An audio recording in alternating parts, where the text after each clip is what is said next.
Coming up on American Friction, Trump has a deal with Iran, or so he says, but it appears more like a deal to make a deal, whatever. I don't know anymore. Anyway, does he look like a winner or a loser? A loser.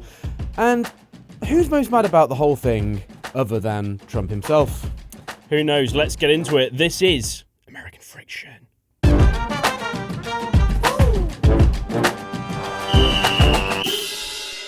This is American Friction, and I'm Jacob Jarvis, and joining me is, of course, Chris Jones. Hi, Chris. I'm Chris Jones. Hello. Yes, you are.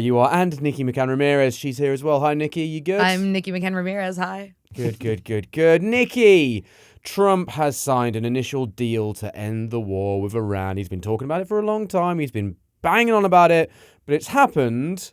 So everyone in America is really happy, right? It's all good and sorted. I'm going to stop you right there, Jarv. Deal is a really generous descriptor for what this actually is. Yeah. This is what is referred to in foreign policy circles as a memorandum of understanding. Mm-hmm. Nice. A moi. Yeah. Anyway, this is essentially like a deal to make a deal. It's basically an initial pass at this is what we're going to work on. This is our starting point. It is by no means a done deal. It is not a, binding commitment from either party. But as we've talked about several times at this point, the feeling has been for some time now that Trump just wants an exit. He wants something that he can hold up and say, ah, ha, ha, ha. I did it. I made a deal. It's done. I ended the war that I started. America is prosperous and oil is $1 a gallon. Again, it's not. And that's what this is. This is a deal that is incredibly favorable to the Iranians. And I know Chris is going to get into that in a second, so I won't spoil it. But it's not being well received. Trump is currently at the G7, where I believe your prime minister is also. Is he there? Yeah, he's kicking about. Yeah. He's chilling.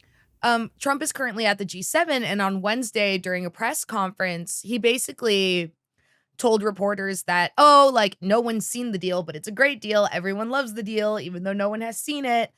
And then on Wednesday afternoon, a couple news outlets got copies, obtained basically the text of the deal. The White House initially said, no, that's not it. And then I think the State Department in a press conference read the text out loud. And it was like, oh, yeah, this is the deal. And Republicans are kind of livid because,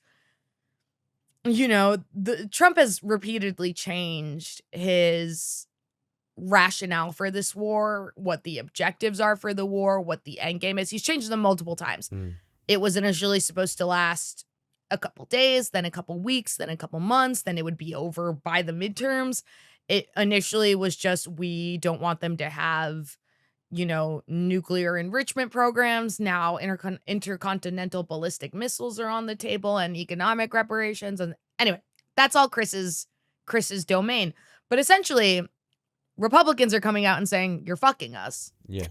Because if Iran is supposed to be our enemy, this is absolutely a win for Iran. We look like we're surrendering. Is it also just a bit of an admission of how terrible they've been at diplomacy, doing this whole, we're going to agree to make a deal in this time frame, when, as far as I was understanding, they've been trying to make a deal for a while anyway. So it's kind of an admission that Steve Witkoff and Kushner and whoever else. And J.D. Vance. Yeah. And Trump. That they suck at this. Iran is interesting because there was a nuclear deal already in place during the first Trump administration. And I like to remind people of this. It was the JCPOA negotiated under Obama. It took Obama's negotiators almost 2 years, 20 months to finalize the deal. And there were so many starts and stops, and they had to go back to the drawing table a billion times.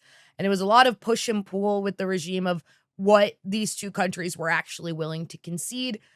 And if you've paid attention to Republican politics at all since Obama, you know that Republicans constantly shit on this deal, primarily because one of the things Iran was granted in exchange for essentially neutralizing its nuclear weapons development program was that the U.S. unfroze a bunch of assets that it had seized from Iran in like decades past in the 20th century. It was Iranian money that was in the custody of the United States. It was basically just unfrozen and returned to them.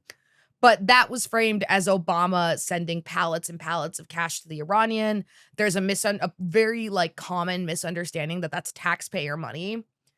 This deal makes the JCPOA look like a get well card. It is no, it's ridiculous.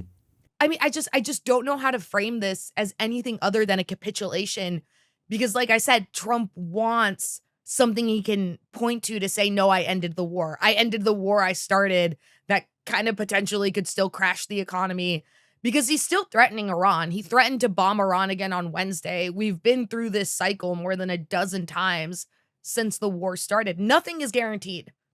And I'm not taking this deal as a final endpoint until it's signed and agreed to by the Iranians. The difference being as well with the JCPOA is that was an incredibly technical deal as well, and it was very well bottomed out and actually made sense. Whereas this is all very almost kind of good chaps theory of politics of like, yeah, we'll work out the details when we get to it. Chris, Iran expert, Apparently. Middle East expert. I seem to have picked that label up in the last 5 minutes or so. Correspondent Chris Jones. Ayatollah Jones. Talk to me about the deal. What do we know about the deal specifically, and what's Iran's position and therefore your position on it? Well, Iran, I think, basically framing it as a victory. You're happy then?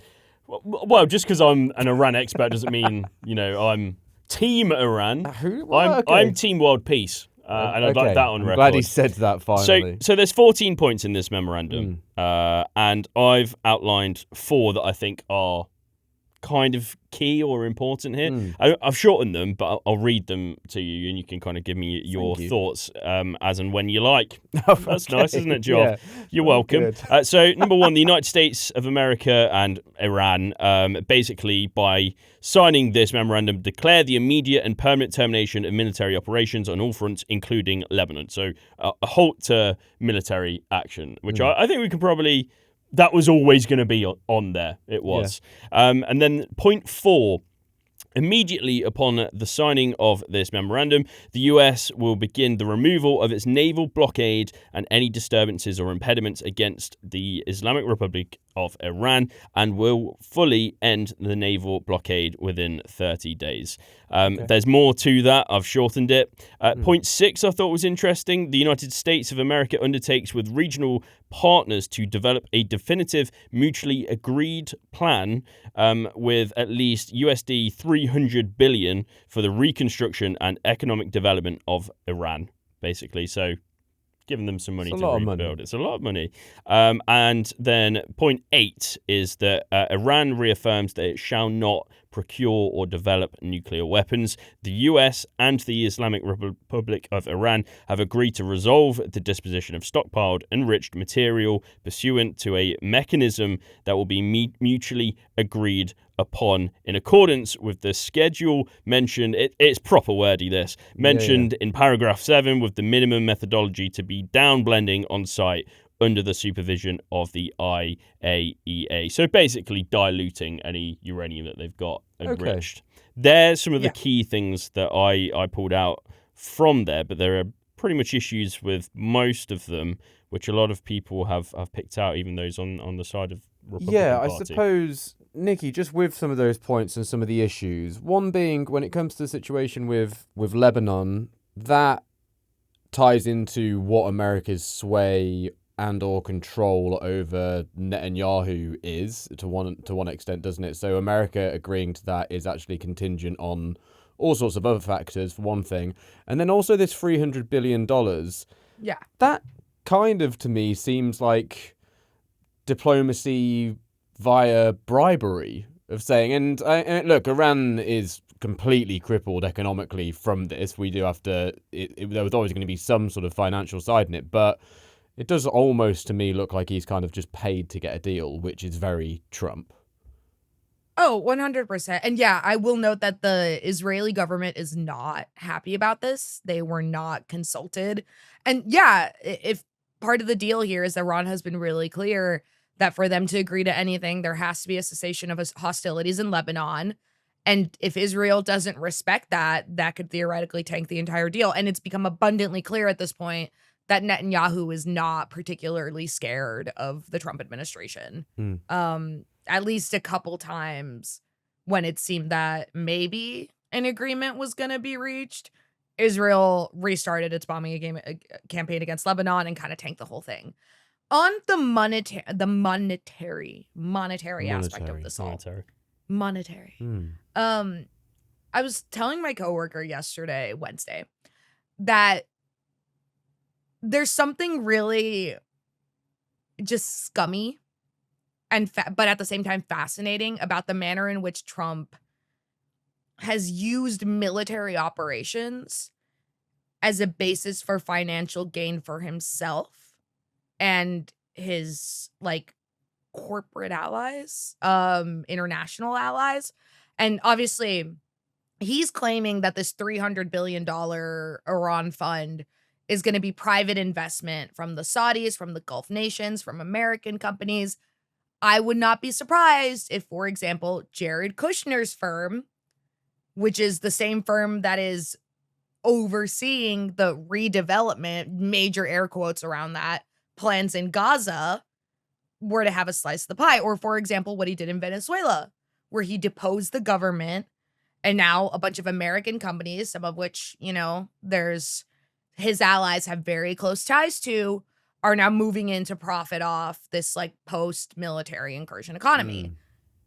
That to me is a really important aspect of all this. And then again, there's always the question of, will taxpayer funds be used for this? Trump has a habit of claiming, no. It's just a ballroom. My private donors are going to fund it. And then all of a sudden it comes out that like, yeah, they knew they were going to need taxpayer funds to do it from the very beginning. And the JCPOA resulted in an estimated 30 billion, I think, being unfrozen. So this is 6 times that, 10 times that, 10 times that. Yeah. I can't do math. I'm really bad at math. Maths.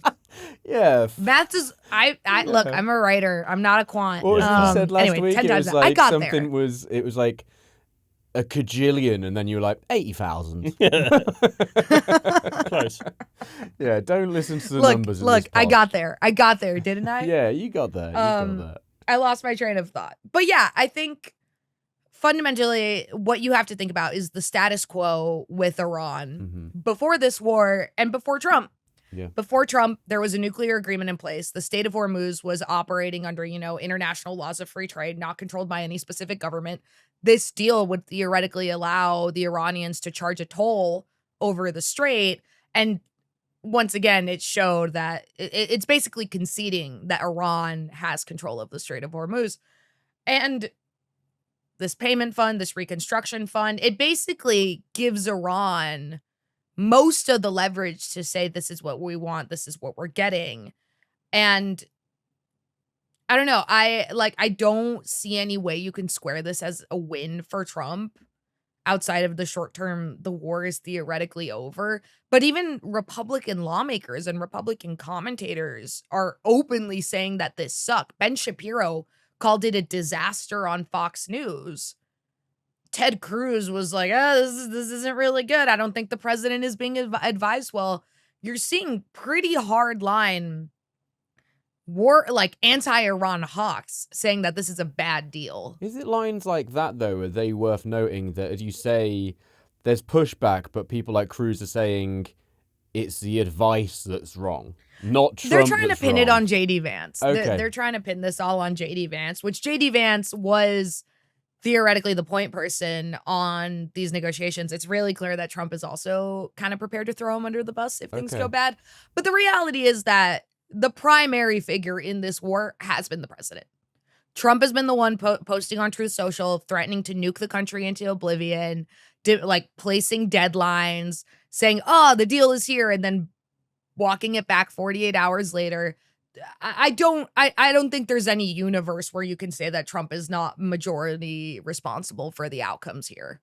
Like, even if they even if the person they sent to do please was JD Vance. I think that's obviously rational response to it, but in the bizarro world that is the Republican Party, could JD Vance end up really taking the fall here? Could that happen? I mean, he is taking hits just because he was so anti-war during the campaign and styled himself as like an anti-neocon candidate, and now has, much like other Republicans, been reduced to shilling for his boss. Yeah. A man who is increasingly, seemingly like incapable of governing. Yeah. Well, JD Vance has got a new book, so there's something going on for him, so that's nice. Chris, what are some of the key criticisms that you've seen? Well, the first one is really one of the big ones that I've seen from both sides is being around the development of nuclear weapons on Iran's part, which in this memorandum obviously says that Iran can't develop nuclear weapons going forward if it were to sign a deal that is off the back of this memorandum. It's always said that it hasn't and won't develop nuclear weapons, and it said that in Obama's plan in 2015. So nothing's really changed there, and if anything, the wording within the memorandum leaves some wiggle room really for Iran to maybe create some kind of program that could develop nuclear weapons. And they could anyway. They could lie. They could lie. Yeah. Another one is there were never any tolls on going through the Strait of Hormuz. And that could change with, what has been written within this memorandum. If that then goes forward into a deal, it says that there will initially be 60 days of no tolls, but then after that period, it's basically between Iran and Oman and various other countries around the area to basically decide what they want to do with the Strait of Hormuz. And if Iran were able to shoulder barge its way into the power of containing or really just holding the responsibility for the Strait of Hormuz, they could develop tolls there and make it more expensive to travel through. And also with the Strait, there was something from Senator Bill Cassidy, Republican senator that is, who summed it up pretty well around the situation with the Strait. And he said they've learned that threatening the Strait of Hormuz works and will undoubtedly leverage it in the future, saying that Iran is essentially, it's come out on top, basically, with what's happened with the Strait of Hormuz here. But I think most people will look at this memorandum and the criticism that has come from it and think, well, what was the point of all of this? What has actually fundamentally changed? And has the world been made a better place because of the action that Trump has taken on here? And I don't think many people, if any, can tangibly see that. Nikki, you're in America, and I am in America. Chris is representing Iran, and you have to represent America now. What was the bloody point of all this then? On behalf of America, what was the point? Chris said people will wonder what was the point. Is the answer there was none? What were you thinking? You think I know? I imagine you know. You think I know? You Americans all know each other. You know what's going on. A small place, they all know each other, don't they? Yeah, no. I see the president every fucking day. That's where I get all my info. God, what was the point? Truly, I guess it was, if I had to point to something, like to kill the Ayatollah, to destabilize Iran to the point where they could force some sort of political change. It hasn't worked. Yeah. I like, that's the thing. This is kind of definitionally a pointless war. Yeah. We didn't get more resources. We didn't get a better, geopolitical situation than what we had before. We didn't, we don't have some sort of really transformative agreement that's going to bring stability to the complex geopolitical fighting that has dominated that region for decades now. Nothing. It's nothing. There was no point to all this other than in some initial phase potentially satisfying Trump's ego, but I don't even know if he's going to get that right now. What are you two like? What are you two bloody like? Well, Iran and America. You two, bloody hell. Chris, some numbers we can trust, please. What's going on with the polling? Well, on this, Ipsos had something, or as I've written here, Ipossos. Wow. Slightly Greek trusted. Going there. Yeah. They've done some polling and they found Greek stuff. Nick, you'll be here all week. Yeah, that's quite true, actually. Tangent. Don't do that. they found when it comes to the war in Iran, views of Americans towards the conflict continue to tilt negative. 52% say that it has not been worth the US taking military action in Iran, compared to 23% who say it has been worth it, and presumably the rest just don't know, I assume. And then Fox News say that 64% say it's unlikely a peace agreement with the US will stop Iran from pursuing nukes, including more than half of Republicans, independents, which are at 69%, and Democrats, 73%. So it looks as though most of the people polled here also don't know what the flipping point was. Yeah.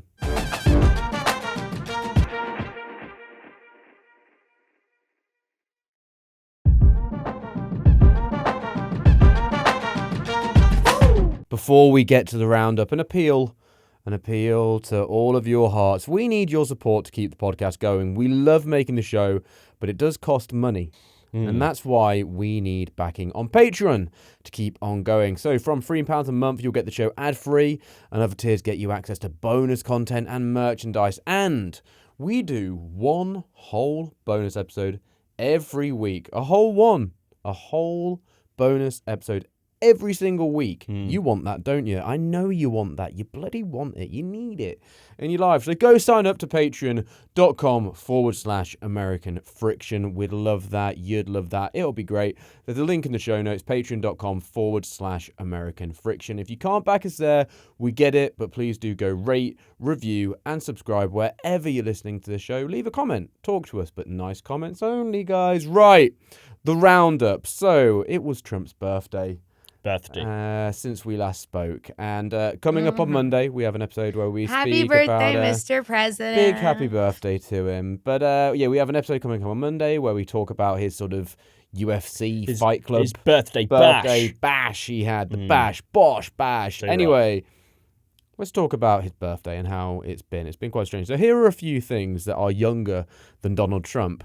Viagra, bubble wrap, bikinis, Tupperware, and the first commercially available microwave oven. Nice. So he's been around for quite a while. Nikki, how farcical has it felt celebrating Trump's birthday despite the obvious, reasonable, and growing concerns over his age and ability to do the job he's doing, given that?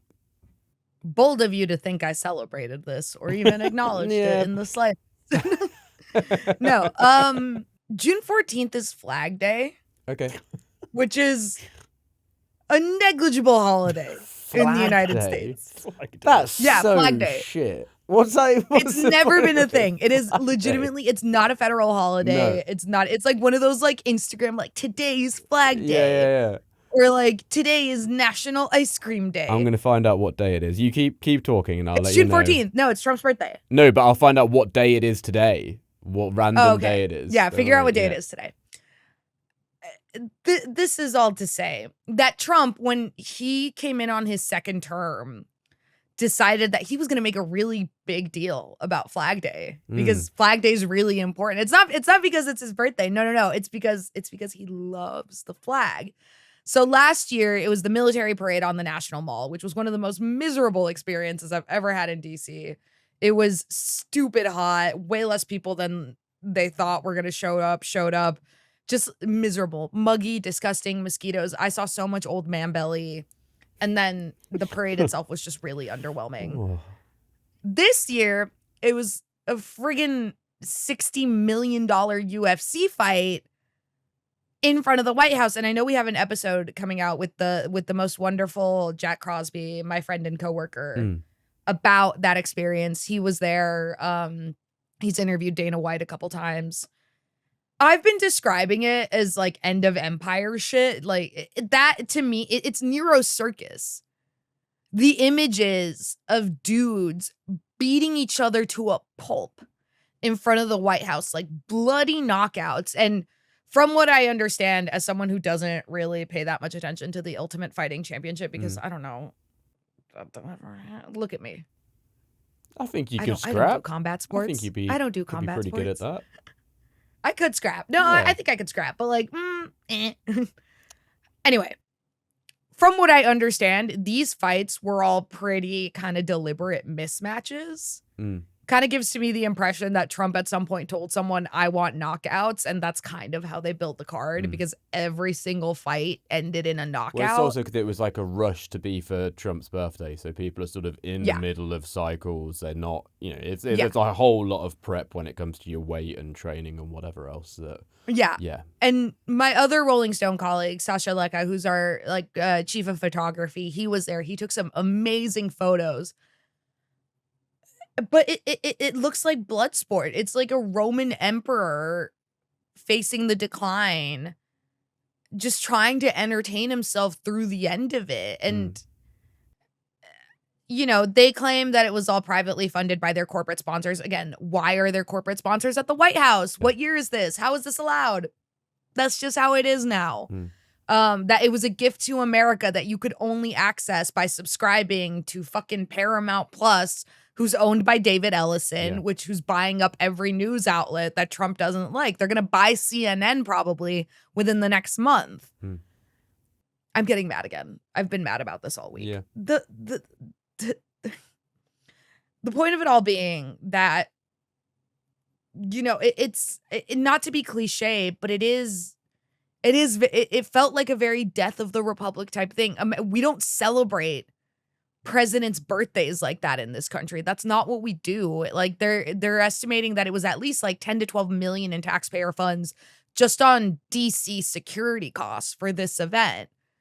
Like I can't,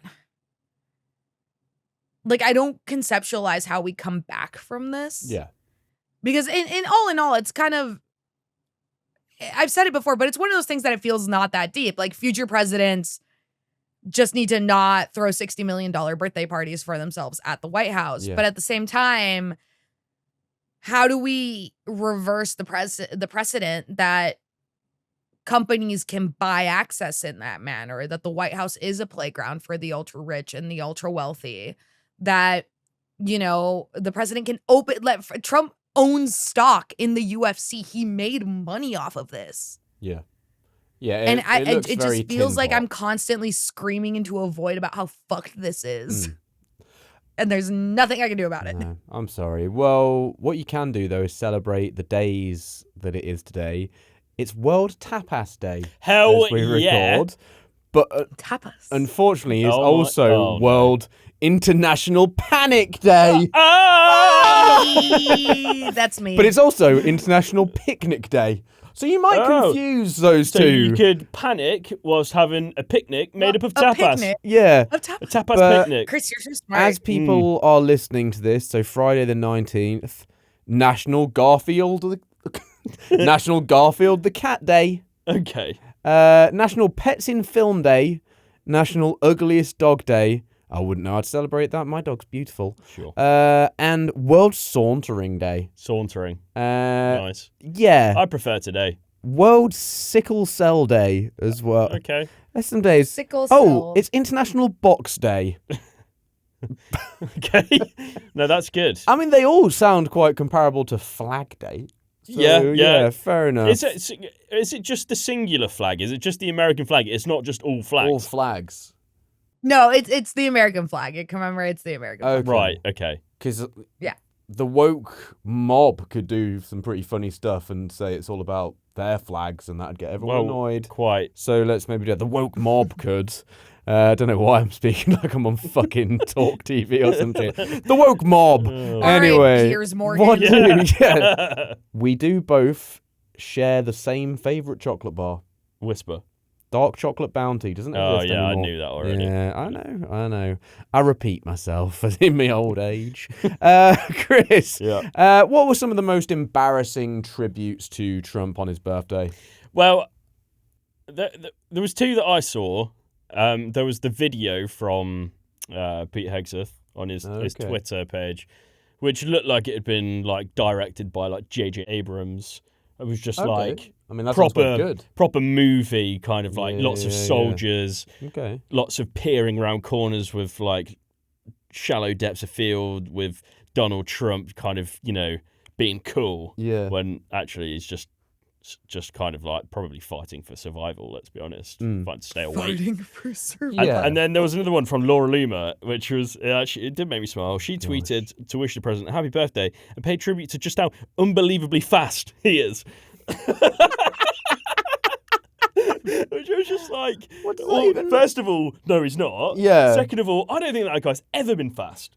I think he played American football at one point when he was younger. But Doesn't maybe mean he's he's just a fast. I blocker. don't think he's a wide receiver. I don't think he Yeah. is. But it's just why you could have said means so many fast. different things. Like he wears Yeah. a suit quite well. He's really good at ties. Wears a suit quite well. But and he's no, really good at she's gone ties. with how unbelievably fast he is, Yeah, and then really she fast. took a dig at Joe Biden after that and said Okay. like Joe Biden could never. It was very Yeah. strange, but that's kind of the caliber of stuff. And then there's the things you'd expect, the sucking up to him, and you're the greatest president of all time. It's an honor to serve under my president, stuff like that. But yeah, the Laura Loomer one, that one tickled me the most. Speedy boy. Yeah. The polls, Chris. They've not been much of a birthday gift for him, have they? They certainly have not. No. And polling put together by Newsweek said that nationally, on his birthday, Trump's approval stood at 36%. Ouch! With 59% Good job, it's disapproving. World International Panic Day. Must be And what? some more polling for you. Among adults aged 18 to 34, Yeah. just 23% approve or 71% disapprove. And then it's the same for independents, with 31% approving and 61% disapproving of the job that our Mr. Fastboy Trump president is doing at the moment. So not great. Jinkies indeed. Primaries, Nikki. Latest primaries. What's been good for Trump? What's been bad for Trump? The biggest takeaway from the last week of midterm elections was probably what's going on in Georgia. We saw on Wednesday afternoon the Georgia state legislature reject the Trump-backed plan to redistrict the state. Again, we saw after that Supreme Court decision in Louisiana, Republican-controlled states all throughout the South were trying to essentially eliminate seats controlled by Black lawmakers. Georgia decided not to do that, which, like, good for them. I hope it stays that way. The other really interesting thing is that in the gubernatorial primaries, the Trump-backed candidate, Burt Jones, who was endorsed not only by Donald Trump, but by Brian Kemp, who's a pretty popular Republican figure within just like the national sphere, he lost to another guy, Rick Jackson. So that's kind of been, Trump has made a lot about the fact that the candidates he picks usually make it through their primaries. He does give them a bump, but also he likes to pick people who polling shows will probably win anyway. Yeah. This is kind of one of the first big rebukes of that model of people saying, like, actually, no, we don't want that. So Georgia's going to be super interesting. It's a really purple state. I think Jon Ossoff, who is the incumbent senator who's currently up for re-election, is going to try and run for president. Okay, nice. Would he be good? Would we be happy about I think he'd that? be very. Yeah, I would be very happy about that. He's quite Obama-y with how he speaks, right? He is kind of Obama-y with how he speaks, but also Georgia's a very difficult state to win in. He and Senator Warnock won back-to-back. He's the first Jewish senator from the South, I believe, Ossoff. Also, he has great policies. He's like progressive in that way that's not preachy. And also, kind of selfishly, kind of shallowly, he is handsome, but not in like the Gavin Newsom sinister way. Yeah. He's handsome in a relatable way. And I think that's going to play really well with voters. Yeah, he's quite boy next door. He's relatably handsome. Yeah. Yeah, relatably handsome. Not like Newsom, who looks like he might eat you if you are alone with him. You might just like... What does it mean to be relatably handsome? What does that mean? Attainably handsome. Yeah, like he's not too handsome. So he's just normal. Yeah. But he's handsome, but he's normal. Yeah, he's good looking. Yeah. Okay. Like, he's not trying too hard. It doesn't look like he's had work done. Okay. Like... Yeah. Fair play to the guy. Would you kiss him, Chris? Don't know what he looks like, but well, stay tuned and I'll tell you next week. Yeah, we'll see. Right. I feel like we gotta do a segment where we just show Chris photos of and it's just called Would Chris, easy for me to say, isn't it? Would Chris kiss? Yes. Yes, exactly.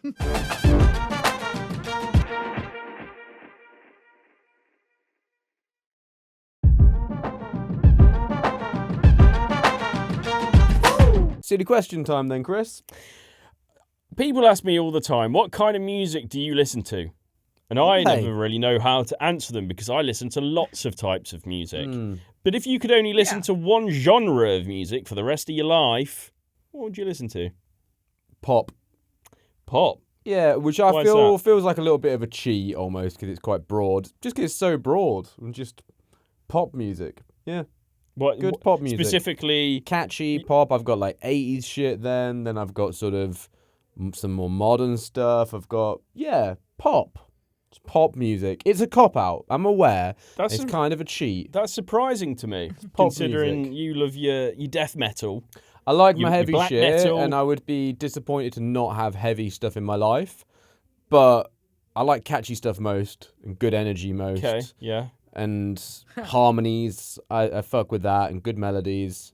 Just solid pop music, you know. What kind of pop music you listen to at the minute? That I listen to regularly. I mean, I like my sort of 80s stuff, my sort of, prefab sprouty kind of stuff like that, catchy 80s stuff. But then, the modern stuff. I've got a soft spot for an MGK song at the moment, which I would rather not admit normally, but called, that's just catchy. Charlie XCX, that sort of stuff. Olivia Rodrigo. Okay. Yeah. Yeah, mate. Nice, man. Your old man's actually pretty down with the kids, pretty cool. Yeah. Relatably cool. I might have a brat summer. That's new, isn't it? Oh, dear. Don't have one of those. Nikki. I feel like the core of my music taste kind of intersects between like indie rock and then synth pop. Okay. Like whatever mashup of that is, Nice. it's like dancey but still angsty. Okay. Okay. So what are we talking That's synth pop? where I Like what, would like live. Hello Goodbye? I do like Hello Yeah. Goodbye. Head Automatica? Yeah. They're in that vibe. I don't know that. They're good. It's the guy at Glassjaw's got a band. You'd like some 'em. of the mid-career killers, like Day and Yeah. Age, that album, that's really big for me. Okay. Yeah.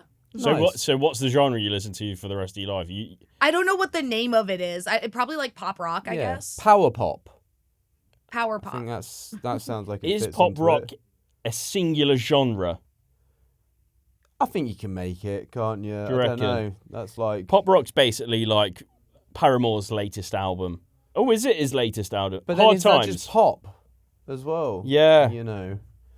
Okay. Well, you've both gone for pop, which is Yeah. very surprising. Pop, yeah. I will say.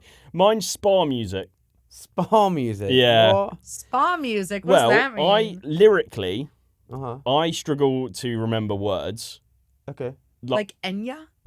What have you said Like, there? would you like Enya? Enya. Oh, would we've you listened to consider that in the spa office music? quite a bit, haven't Yeah. we? Yeah, kind of. So I don't necessarily want something for the rest of my life with words because I think that'd be a waste. It'd be a waste of words. So what I would like is just nice. You know, when you go to a spa, you've never felt not nice. You know what I mean? I have been to a spa and felt not nice. What do Well, they not- do to well, you? You've been to yeah. What? I don't like when you get sort of just a just like a soft rubby massage. No. and, Okay. I remember going once and they made you put on like paper pants. Ew. Okay. And then you're just getting Well, rubbed Paper and I was just a bit pants. like, if I'm getting a massage, I want it to be firm and doing something. I don't just want it to hear like Okay, but- music and then someone just rubbing me that's a stranger. Okay, well, no, I'm not saying you have to have that experience as Yeah. well as the music. I Okay. think what you could probably say there is, although the experience, physical experience wasn't great, hey, the music slapped. Maybe. So yeah. that's what I want, and I like to be relaxed. I like to be cozy and relaxed. So Okay. I go for a bit of nice spa music. I think that'd be nice. Well, listeners, let us know what you would go for. And we know if you could only listen to one podcast forever, It's this one. it'd be this It'd one, be wouldn't it'd be it? this one. It would be this one. That brings us to the end of another brilliant episode of American Friction. Nikki, thank you very much. Thank you, boys. Chris, thank you very much. Thanks, Jarv. And thanks me as well very much. And Simon, you're still in the script and in our hearts, so thank you very much, even though you're not here at the moment. And remember, thank you to all of you. We do really appreciate it, but we might appreciate it even a little bit more if you could go back us on Patreon, go to patreon.com/American Friction, sign up. There is a link in the show notes, and you can get bonus episodes, a whole new bonus episode every single week. Love a bonus That's episode. Very, very good. They're very good. They're bonusy. And a quick reminder, if you can't back us on Patreon, we get it, but please do go rate, review, and subscribe wherever you're listening to the show, and loads of nice comments. No nasty ones. American Friction. We have been that, haven't we? Okay. Goodbye. All right.